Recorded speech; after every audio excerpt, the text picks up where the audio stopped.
Sejam bem-vindos a mais um estudo promovido pelo Centro Espírita Sirineus da cidade de Volta Redonda.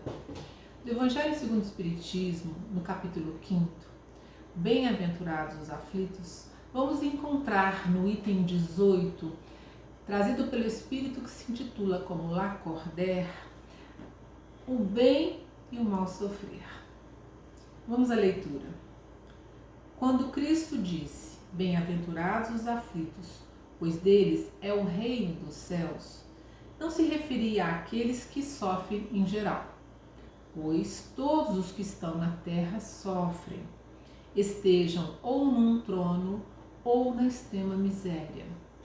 Mas poucos sabem sofrer, poucos compreendem que somente as provas bem suportadas podem conduzir o homem ao reino dos céus. O desânimo é uma falta. Deus vos recusa consolações se vos falta coragem. Então, o sofrimento, a dor, ainda é algo comum na Terra.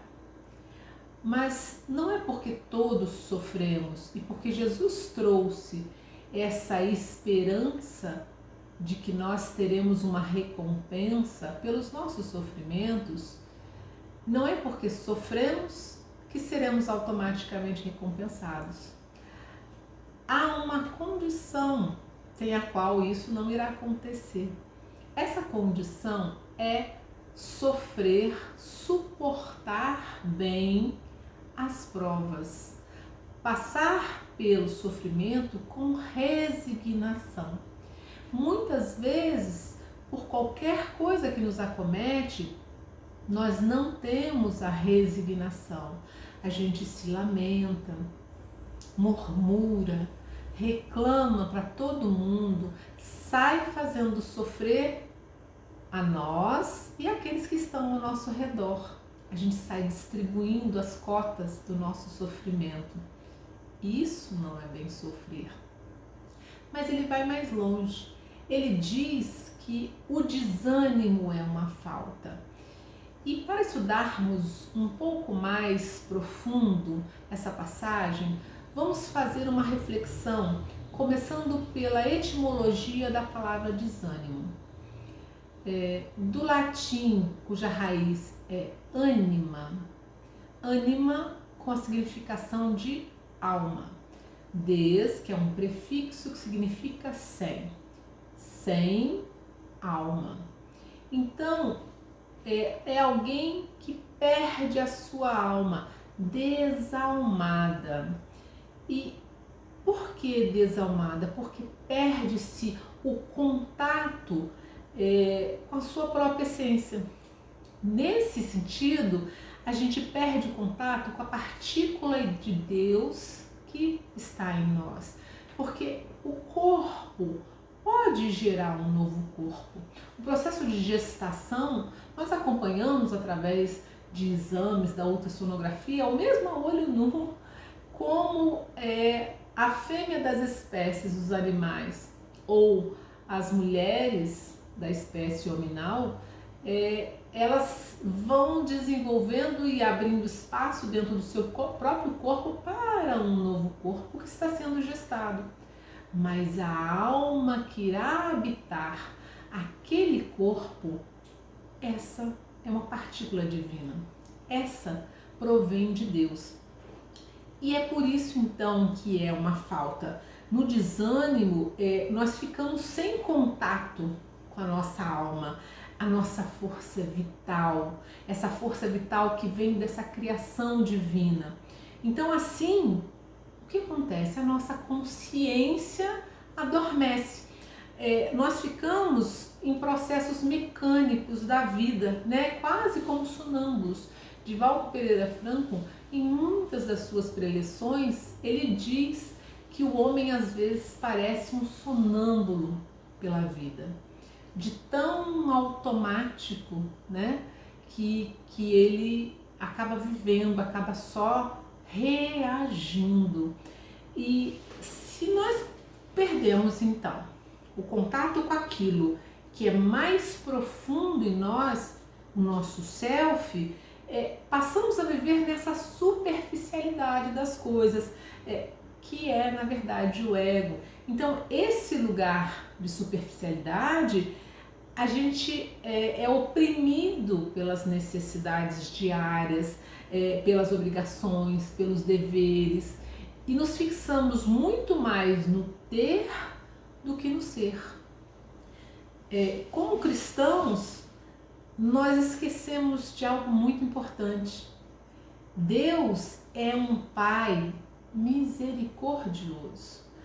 Jesus nos traz no Evangelho de João, capítulo 14, nos versículos de 1 a 3, a seguinte consideração: não se turbe vosso coração, credes em Deus, crede também em mim.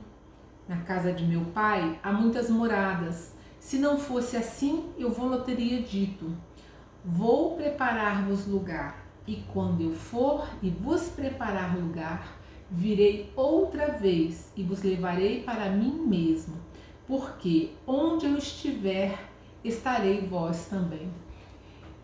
Então, quando a gente vive afastado do nosso ser superior, aquele que trazemos dentro de nós, aquela parte que trazemos de Deus dentro de nós, independentemente das situações da nossa vida, sejam boas ou sejam más, nós somos indivíduos que nós podemos agir segundo o quê? As nossas experiências, as nossas conquistas. Estamos ligados a Deus, e essa consciência desse Pai misericordioso, desse Pai maior, desse cuidado que Jesus nos fala de ir na frente para preparar lugar, quer dizer que existe um lugar que foi preparado. Então, nós não estamos sós. Isso por si só já nos consola. Isso por si só já é um consolo. Mas se nós estamos distanciados da nossa própria alma, não vamos receber esse consolo. Não vamos sentir esse consolo. Então, se apenas nós reagirmos aos acontecimentos da vida, né, nós podemos também nos entregar ao sofrimento com mais facilidade. E diante desse sofrimento, nós podemos desistir, desanimar, enfraquecer. Reagindo dessa forma mecânica aos acontecimentos, sem vivacidade, sem alegria de viver, nós já estamos sem consolo. Então, o desânimo em si, ele é uma falta, mas ele em si já bloqueia qualquer consolo que nós poderíamos tirar dessa ligação com Deus. Nada que alguém fale, nada que alguém faça vai nos consolar. Então, eu estou em falta quando estou em desânimo, por quê? Porque eu estou negando a minha própria alma. O ser espiritual que está em mim, né? E essa falta, ela mostra que nós estamos ausentes da nossa vida, não assumindo a posse integral das nossas experiências, das experiências que nos cabem, das boas ou más. Porque quando vem uma dificuldade, a gente não quer passar. Quer dizer, no momento bom, coisas boas, eu quero viver bem, ter momentos prazerosos, me divertir, eu quero. Mas quando sobrevém o sofrimento, a dor, a perda, a separação, né, de alguém querido, o fim de um relacionamento, um desastre que aconteça, um desastre que está além das nossas possibilidades, e que às vezes morrem tantas pessoas, situações de desemprego, de falência, de doença, tantas coisas, quando elas sobrevêm, a gente não quer. Não, isso eu não quero. Eu quero escolher, eu quero só o que é bom. Mas quando vem a dificuldade, a gente desanima, não é? A gente se prostra. Então, cadê a nossa força? Cadê a nossa coragem? Eu estou aqui para o bem e para o mal. Eu estou aqui para as coisas boas e para as coisas ruins. E ele vai continuar falando do desânimo, e ele fala da falta de consolo, mas ele também fala quando a gente se porta sem coragem. Sem a coragem de vivenciar. A gente está vivenciando um período que agora nós já estamos numa parte desse processo de pandemia que nós estamos vivendo no planeta, onde já temos a possibilidade da vacina. Então, nós já visualizamos, nós já vislumbramos uma outra fase. Só que se antes milhares de pessoas pelo mundo estavam ansiosas, dizendo assim: quando a pandemia acabar, quando a vida voltar ao normal, e saindo do momento presente, indo para o futuro. Agora nós estamos assim: quando eu for vacinado, aí depois, quando a maioria das pessoas forem vacinadas, porque afinal de contas todo mundo precisa ser vacinado, a gente tem pela frente aí mais 1 ano e meio ou 2 talvez para que isso aconteça. Então, nós estamos vivendo um período de ansiedade grande, por quê? Porque na verdade nós estamos colocando várias das nossas ações no futuro, quando isso acontecer. Enquanto isso não acontece, é como se houvesse um hiato na minha vida, né? Então eu só vou dar conta de fazer isso quando todo mundo já estiver vacinado, quando a pandemia acabar. E ao mesmo tempo a gente fixa então a nossa vida nesse futuro em várias pequenas coisas, e a gente vai condicionando as experiências que nós vamos vivenciar e tendo-as como válidas na nossa vida quando esse futuro chegar. E aí o que acontece?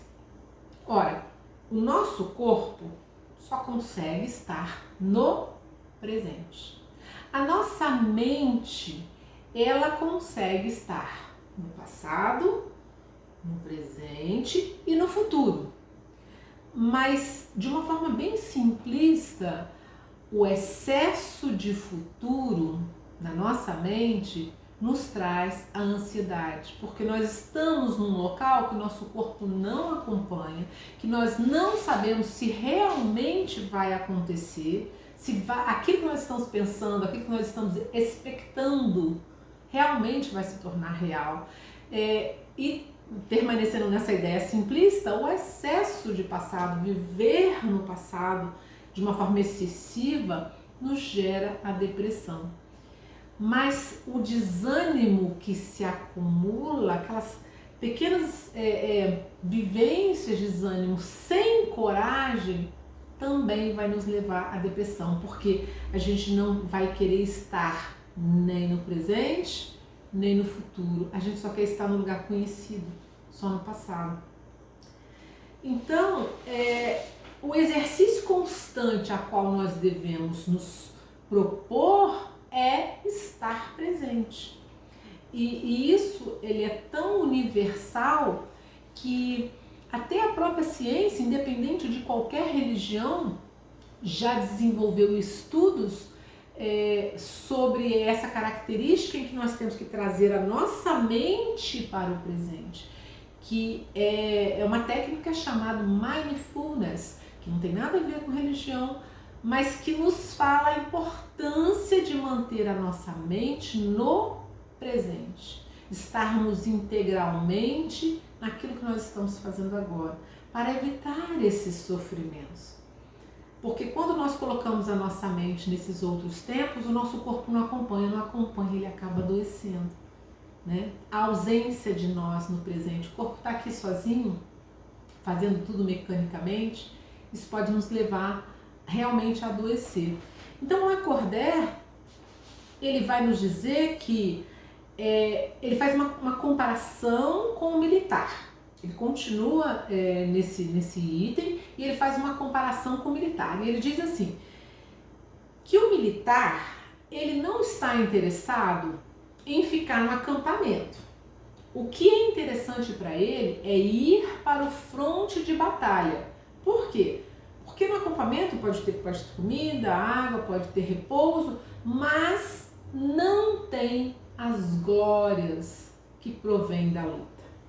Então ele não foi para a guerra para ficar no acampamento. Ele foi para ir para frente, a batalha. E é interessante porque quando ele fala isso,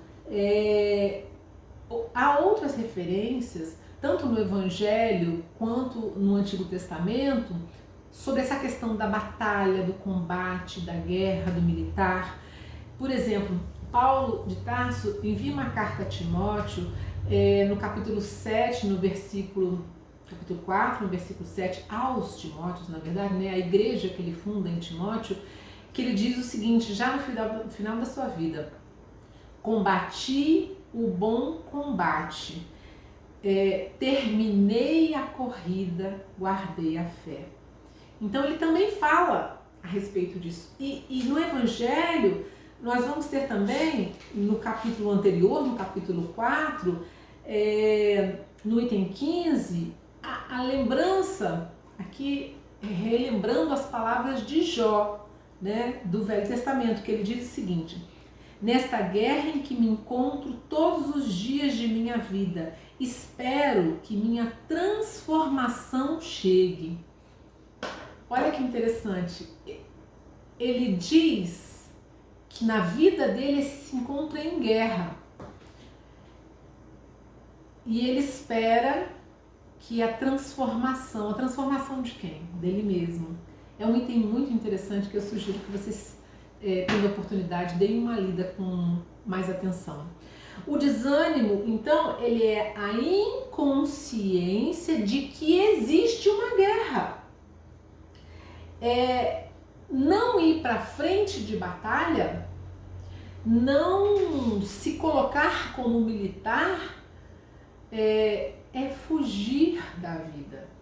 Então, quando vem a situação boa, eu quero aproveitar, mas a situação boa, ela vai ser proporcional ao meu merecimento. Se eu não fui à frente de batalha, se eu não estive ali lutando, o que de bom realmente vai ter? Coisas boas sempre tem, mas o que aquilo vai trazer de valor para mim? Como eu vou aproveitar realmente aquilo pelo qual eu não fiz nada, né? Pelo qual eu não me esforcei, eu não me empenhei, eu só vim para a vida para curtir, para aproveitar, para gozar a vida. Mas não foi para isso. Então essas comparações com o campo de batalha, elas são muito interessantes, porque o combatente, o militar que não vai à frente, ao fronte lutar, ele não tem coragem. Deus não dá as consolações a quem não tem coragem. O que é coragem? Também estudando a etimologia da palavra, nós vamos ver que coragem, ela vem do latim coratium, que significa ação do coração. Então, o nosso coração é essa força dos nossos sentimentos, das nossas emoções. A coragem nos faz despertar, nos faz agir. Então, nos faz ter a vivacidade para enfrentar as coisas. E aí, vamos voltar de novo, vamos lá. O sofrimento e as provas que nós passamos, então, Deus coloca em nossa vida. Deus coloca e a gente vai aprofundar um pouquinho mais, porque na doutrina espírita nós tomamos conhecimento de que nós pedimos provas e sofrimentos quando retornamos à pátria espiritual e percebemos as nossas falhas, os débitos que nós criamos com a economia da vida. Então nós pedimos, não é Deus que decide que nós vamos passar por provas e sofrimentos. Na verdade, passa muito mais por nós mesmos, e quando nós não temos condições ainda, pelos espíritos amigos que nós chamamos de guias, mentores, bons amigos, que vão nos ajudar a formular uma encarnação onde nós vamos passar por situações que nos auxiliem, que nos ensinem. Mas como é isso? Porque veja bem, Deus é toda bondade, toda misericórdia, toda justiça. E nós sofremos. E nós somos filhos de Deus. Então tá faltando uma pecinha aí para se encaixar nesse quebra-cabeça. Não é verdade? Como Deus permite que a gente passe as coisas? É assim que a gente pergunta, nossa, como Deus deixou isso acontecer? Vamos entender de uma forma simples. Eu sou mãe, tenho 3 filhos, e muitas ocasiões eu agi em situações em que os meus filhos ficaram totalmente descontentes. Eles sentiram como se eu estivesse punindo, e eles sofreram literalmente com as atitudes que, como mãe, eu tive que tomar. Mas eu tomei em benefício deles mesmos, porque eu tenho uma experiência que eles não têm. Então agora já são todos adultos, já tem um pouquinho mais, mas eu tenho uma visão que eles não têm. Agora imagine na dimensão de Deus. Então, para Deus, muitos dos nossos sofrimentos, eles não são castigos nem punições. Eles são oportunidades de burilar, de transformar esse carvão que ainda nós somos em diamantes verdadeiros. Então Deus vê em nós um potencial que nós não conseguimos ver, assim como os nossos filhos. Eles não veem em si mesmo o potencial que nós vemos. Então Deus também age assim conosco. Então o que acontece? No texto ainda, Lacordaire vai dizer, ele fala, poucos sofrem bem, porque poucos compreendem que somente as provas bem suportadas poderão conduzir a Deus. Somente as provas bem suportadas. No livro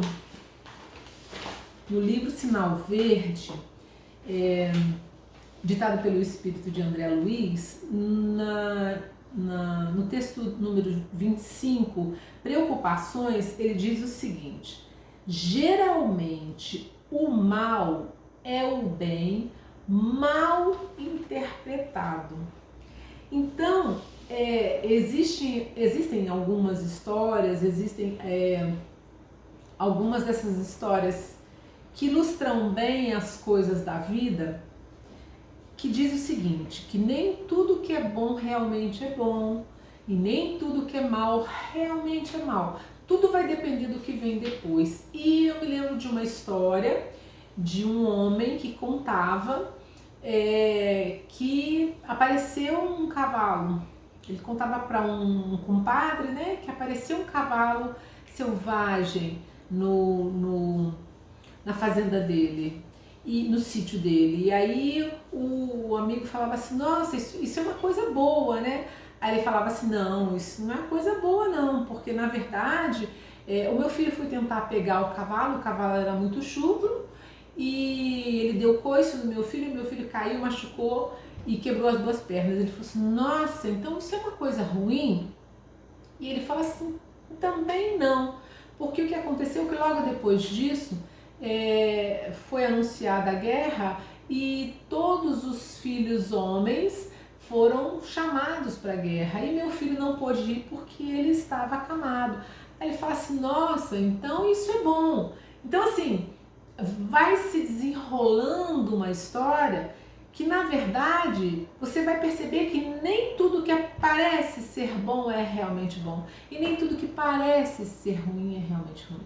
E na vida os sofrimentos são mais ou menos isso. E o que o André Luiz vem falar nessa pequena frase é que geralmente o mal que nós passamos, ele é um bem, mas nós o interpretamos de forma errônea. Nós o interpretamos como uma coisa ruim, precipitadamente. Porque às vezes, quando a gente se torna mais velho, lá na frente, quando nós vamos olhar para trás, nós vamos dizer assim: nossa, naquele momento que eu passei por aquela situação, eu sofri muito, mas ao mesmo tempo eu aprendi tanto, eu enriqueci tanto a minha vida, eu fiz novas amizades, eu mudei meu jeito de ser. Quanta gente fala isso? Muita gente fala isso. Muita gente às vezes sofre um ataque do coração e é uma coisa ruim, a pessoa se desestrutura completamente, a família fica toda preocupada, a pessoa às vezes passa um tempo no hospital, sente dores. Depois disso, você encontra com a pessoa na beira-rio, caminhando, já emagreceu, se alimenta bem, antes não tinha horário para cuidar de si, agora consegue se cuidar todos os dias, agora se coloca em primeiro lugar. Então, quer dizer, aquilo foi mal ou aquilo foi bom? Entende? Então, é mais ou menos isso que nós precisamos trazer para o nosso dia a dia. Então, a gente precisa interpretar melhor o que nos acontece, para ter essa visão diferenciada do que estamos sofrendo, do que estamos passando, né? Inclusive até do bem, porque às vezes uma coisa parece boa, parece perfeita, parece maravilhosa, parece tudo que a gente quer na vida e a gente não tem o devido cuidado. A gente tem que estar procurando sempre esse equilíbrio, né? Então, quer dizer, até esse excesso de felicidade, vamos dizer assim, às vezes pode estar nos enganando, pode estar nos fazendo tomar decisões das quais a gente vai ter consequências ruins.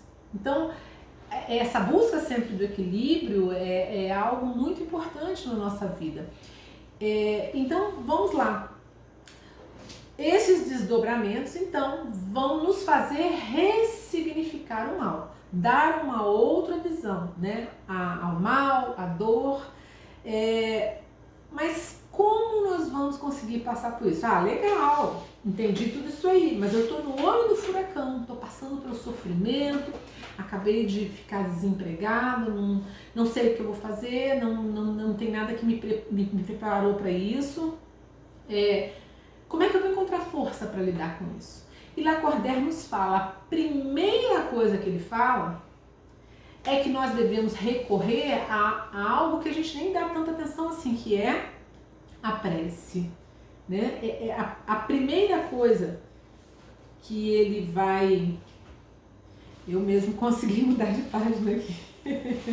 Então vamos lá. Ele fala assim, a prece é a sustentação para a alma, mas não é o suficiente. Ele mesmo diz, olha só, é preciso que se apoie uma fé viva na bondade de Deus. Então, é claro que nós vamos pedir a Deus para nos fortalecer diante daquela situação e não para nos livrar daquela situação, porque olha só, se nós já entendemos que cada situação de sofrimento, ela nos é dada uma oportunidade de crescimento, uma forma de ver a vida diferente, então vou ficar pedindo para Deus tirar todos os meus sofrimentos? Não vai funcionar, não é verdade? Então, como é que eu vou buscar fortalecer essa fé? Então eu vou fazer oração, eu vou pedir a Deus para me fortalecer, para auxiliar na minha fé também, né? Mas para que eu possa estar pronto para passar a dor, porque às vezes a nossa vida está tão tranquila, né? Não acontece nada excepcional, nada tão... tirando essa pandemia que pegou o mundo inteiro, né? Mas nada muito excepcional, nada muito fora da realidade, e a gente não pensa que este é o momento que temos para fortalecer a nossa fé. Nós não temos que esperar vir o sofrimento para fortalecer. Nós temos que estar fortalecidos quando a dor chegar. Então, se a sua vida está assim, mansa, tranquila agora, mansa entre aspas, né? Mas se não tem nada muito grande te acometendo, olha, corre e começa a fortalecer sua fé. Como se fortalece a fé? Bom, antes de mais nada, a gente começa a observar a própria criação. A gente vê a perfeição do corpo humano, a gente vê a perfeição da natureza, como tudo funciona de uma forma cíclica, de uma forma que se encaixa. E isso não é acaso, isso é a natureza. Ai, quem é que criou a natureza? Então nós começamos a perceber situações do nosso dia a dia onde ficamos como? Voltamos lá, mais atentos à realidade, menos adormecidos das nossas responsabilidades da vida, de viver, estar presente 100% nas nossas vidas. Às vezes a gente se amorfina tanto, né? Seja através de filmes, de séries, de ficar vagando na internet. A gente deixa de lado tanta coisa que a gente poderia estar aprendendo, que a gente poderia estar vivendo para estar preparado. Aí nós somos pegos de surpresa, né? Igual as virgens loucas lá, as nécias, como Jesus falava na parábola, que não se prepararam. Olha, está falando sobre isso também. Elas gastaram todo o azeite que elas tinham lá para manter a lâmpada acesa e aí na hora elas não tinham. Então quer dizer, esse preparo, esse cuidado que nós temos que ter. Então quer dizer, estamos num momento sem tantas tribulações, é o momento da gente olhar para dentro, é o momento da gente se fortalecer, é o momento de buscar aquilo que nos dá entendimento, nos dá força, sejam através das palestras, sejam através das reflexões, das meditações, daquilo que me ajuda a encontrar esse caminho de contato com Deus e a fortalecê-lo. Então o Evangelho está falando aqui, no Evangelho segundo o Espiritismo, o que ele está falando aqui? Uma fé viva. Então Jesus muitas vezes dizia que não se colocava um fardo pesado sobre os ombros fracos, e sim que o fardo é proporcional às forças. Como recompensa, a recompensa será proporcional à resignação e à coragem. Então, essa história de que estou sofrendo mais do que mereço não existe. Não existe essa injustiça, eu estou sofrendo aquilo que eu posso passar. Há momentos em que vai ficar muito difícil, que eu vou recorrer à prece, que eu vou pedir a Deus, e que vai chegar muitas vezes a ajuda de forma que eu nem imaginava. Mas são coisas que nós conseguimos passar. São situações que, se a gente consegue passar resignadamente, se a gente suporta bem, se a gente sofre bem, ou seja, vivencia o sofrimento, entendendo que se esse Pai é justo, aquilo que a gente passa é justo, e que eu não estou distante dele, que eu posso receber essa consolação, então essa recompensa, que muitas vezes até nem está aqui, né, nessa vida, essa recompensa, ela virá proporcional. Então, o que acontece? Cada virtude que nós estimulamos dentro de nós, que nós fortalecemos, assim como cada vício que nós ainda alimentamos, vai ilustrar bem como nós estamos nesse momento. Então, quando a gente fala de autoconhecimento, ele não é uma coisa estática, por quê? Porque hoje eu estou assim. Acontecem situações, acontecem sofrimentos, acontecem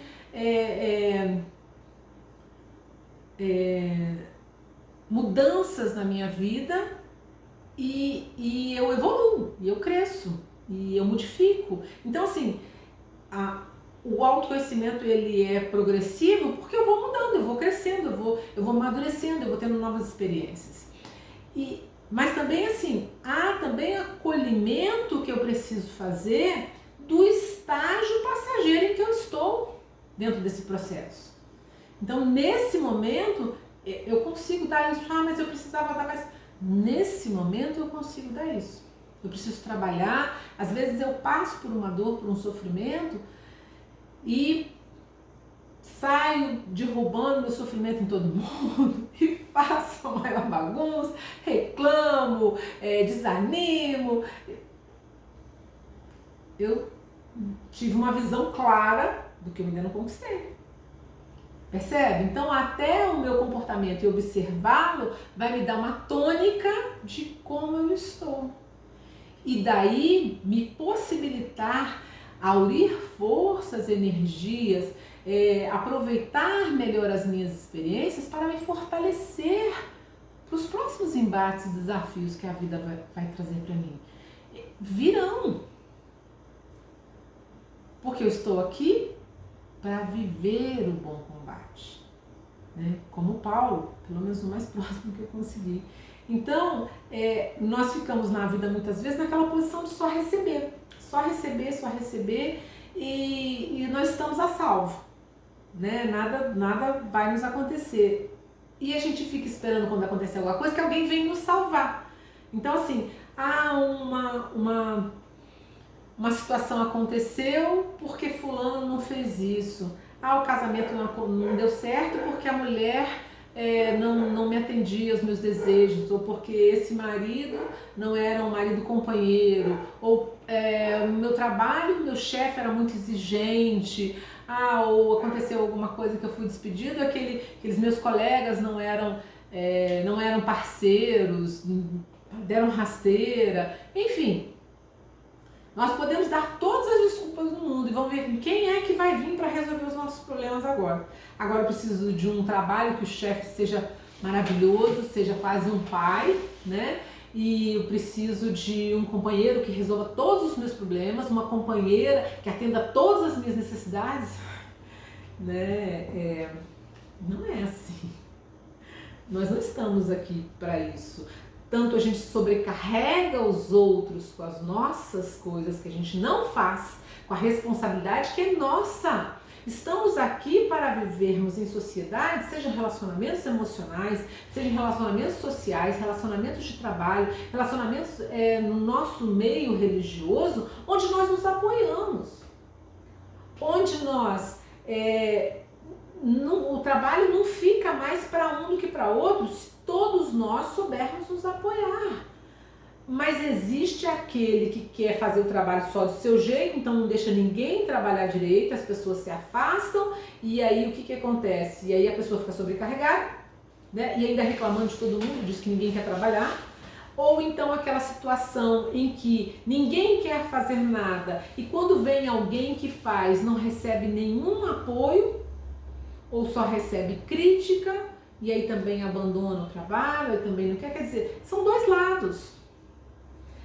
No trabalho a gente tem que buscar o equilíbrio na nossa relação emocional com a família, com companheiros, com os nossos vizinhos, com os nossos amigos. A gente tem que buscar esse equilíbrio do dar e do receber. Se eu só dou, uma hora vai me faltar receber. Mas se eu só quero receber, eu não vivencio o meu direito de dar. Então eu entro em desequilíbrio. Eu não posso ficar esperando ninguém vir me salvar. Quem vinha nos salvar já veio. Já até enviou o Consolador. Então, o bem sofrer, ele é também um caminho de superação, né? Possibilidades de encontro consigo mesmo e dentro de si essa coragem para fazer acontecer, para promover a mudança, para promover o crescimento. Então você está desanimado? Tá, já aconteceu várias vezes e você não sabe muito bem como você vai fazer. Divaldo Pereira Franco, ele conta em algumas palestras sobre depressão, sobre os gigantes da alma, que há estudos que provam que quando uma pessoa está muito ligada, muito desanimada, que desistiu das coisas, que está vivendo no passado, porque não está dando conta de enfrentar o presente, muito menos o futuro,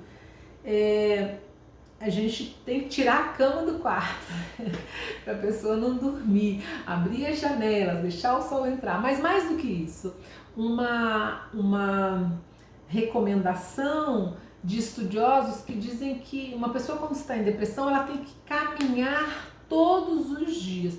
Se eu não me engano, mais de 6 quilômetros por dia.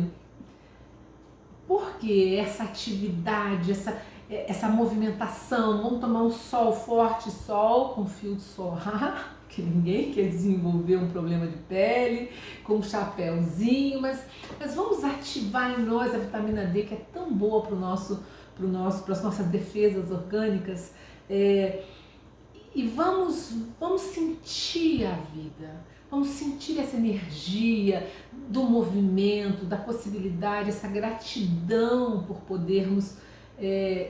A gente pode caminhar.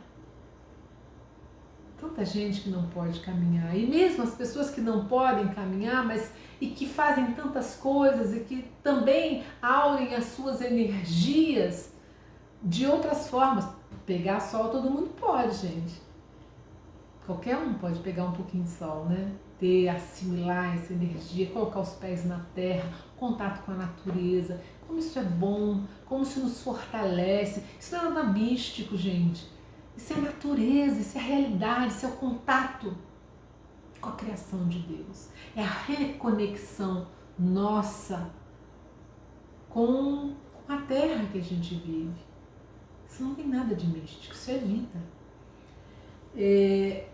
Então a gente tem que procurar alguma coisa, trabalhar. Nossa, o trabalho é uma lei, não é à toa. Procurar alguma coisa para fazer, você não tem nada para fazer, eu não tenho nada para fazer nesse momento, mas sério, você não tem uma gaveta que você estava doido para mexer, você não tem no seu armário lá umas coisas que você tem que arrumar, ou sair para o jardim, mexer na terra. Agora está um pouco difícil a gente fazer trabalho voluntário, mas outro dia eu vi uma espécie de trabalho voluntário fantástica. Um menino fazia para a avó dele leitura todos os dias, ele estava lendo um livro para a avó dele. Ele mandava áudio contando histórias para a avó dele. Ai, que coisa mais linda. Esse trabalho de doação, né? O que a gente pode doar para o outro, o que a gente pode fazer para o outro. Ainda tem muita gente precisando de máscara, né? A gente ainda pode fazer máscara também para doar. Apesar de ter muita gente que está vivendo da venda de máscara, mas a gente pode ter umas 2 ou 3 máscaras na nossa bolsa, dentro de um plástico, para doar para uma pessoa que não tem, ou mesmo para uma pessoa que tem condições de comprar, mas às vezes está dentro de uma loja e esqueceu a máscara, está na porta da loja e não pode entrar. Então, assim, doar algo que veio do nosso trabalho, algo que a gente se movimentou, que a gente fez por si mesmo, fez pelo outro, mas sair da inércia, né? Sair desse plano das ideias. Quantas coisas a gente tem de ideias, às vezes 1000 ideias num dia e nada saiu do papel. Começar a realizar, eu penso isso. A pessoa pensa tanta coisa, ela tem tanta ideia maravilhosa, mas nada ela coloca para agir, nada ela faz para acontecer. Pega a coisa mais simples e vai. Mas não se entrega ao desespero, não se entrega ao sofrimento. Esta é a luta de estar vivo, é a luta de olhar para outros lados, olhar para muitas vezes quem sofre mais do que nós, não minimizando as nossas dores, porque a gente precisa colher aquilo que a gente dá conta, mas tirar força de que isso eu consigo fazer, eu consigo fazer, eu sou capaz de fazer e pedir energia a Deus, né? É assumir uma nova postura. Isso, exatamente isso. assumir uma nova postura diante do sofrimento. Agora nós entendemos o que é bem sofrer. E o mal sofrer eu falei o tempo todo, né? Porque parece que o mal sofrer é exatamente aquilo que a gente muitas vezes faz. Então esse a gente não precisa falar muito dele não. Vamos focar no bem sofrer. E para terminarmos, Lacordaire, no finalzinho desse item, ele diz assim: bem-aventurados os aflitos pode se traduzir assim: bem-aventurados aqueles que têm ocasião de provar a sua fé, sua firmeza, sua perseverança e sua submissão à vontade de Deus, porque terão 100 vezes a alegria que lhes falta na terra, e depois do trabalho virá o descanso. Eu espero que seja o princípio da transformação de cada um de nós, através da consciência, da compreensão, do esforço interno, dessa ação do nosso coração, dessa coragem para realmente mudar. Obrigada pela atenção de vocês. Nós encerramos os nossos estudos agora.